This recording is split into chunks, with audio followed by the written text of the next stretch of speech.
काका, तुमच्या घरी मी पाहिलं एवढे सर्व गावठी कुत्रे आहेत, म्हणजे तुम्हाला कसं काय, म्हणजे एवढ्या कुत्र्याबद्दल अट्रॅक्शन किंवा तुमच्या घरामध्ये एवढे कुत्रे कसं काय?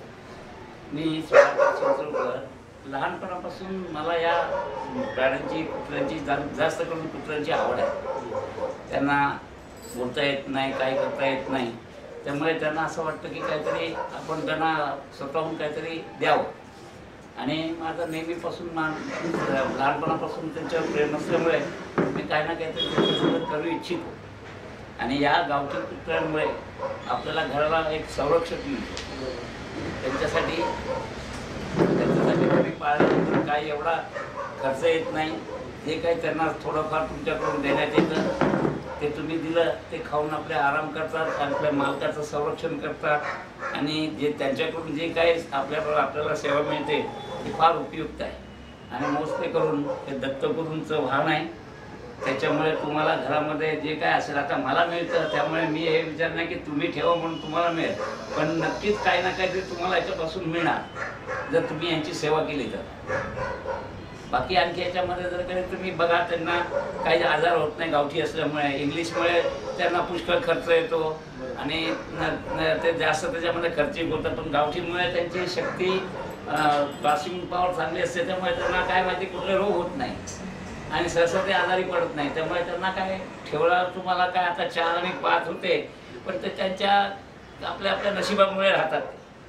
पण एवढे सारे डॉगी तुम्हाला घरामध्ये ठेवतो, त्यामुळे तुमच्या फॅमिलीचा, तुमच्या घरच्यांचा, म्हणजे असं काय तुम्हाला असं काय वाटत नाही किंवा एवढे डॉगी आपल्या घरी कसं काय? याचा काय माहिती, सर्वांचा सहयोग आहे म्हणून मला करता येतं. जर याच्यामधला एखादा पण सहयोग नसतो तर मी काही करू शकत नाही. सगळ्यांना याच्यामध्ये, लहान माझ्या नातवापासून तर सगळ्यांपर्यंत आवड आहे.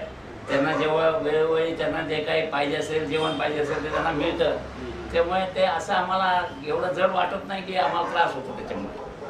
तुम्ही म्हणजे तुमच्या घरी पण आहेत आणि तुम्ही रोडवरच्या पण डॉगीला तुम्ही डेली खाऊ देता असं मी ऐकलंय. आता त्याचं काय माहिती का, ते एक मनामध्ये पहिल्यापासून एक विचार आहे की आपण त्यांच्यासाठी काहीतरी करावं. एक असं असतं की ते रस्त्यावरचे ते कोणाला मागत नाही आणि त्याला कोणी द्यावं असं माझं म्हणणं नाही, पण आपली एक माझी लहानपणापासून अशी इच्छा असते की चला बाबा त्यांना काहीतरी थोडंफार अन्न मिळावं.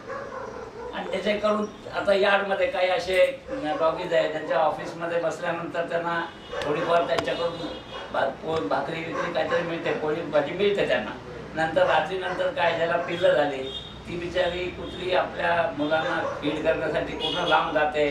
तिला मिळालं दूध देण्यासाठी तिला काही करणं मिळालं तरच ती पिल्लांना फीड करू शकते, नाही तर त्याच्यामध्ये काय माहिती की ती एकदम अशक्त होऊन खरं मरून जातात.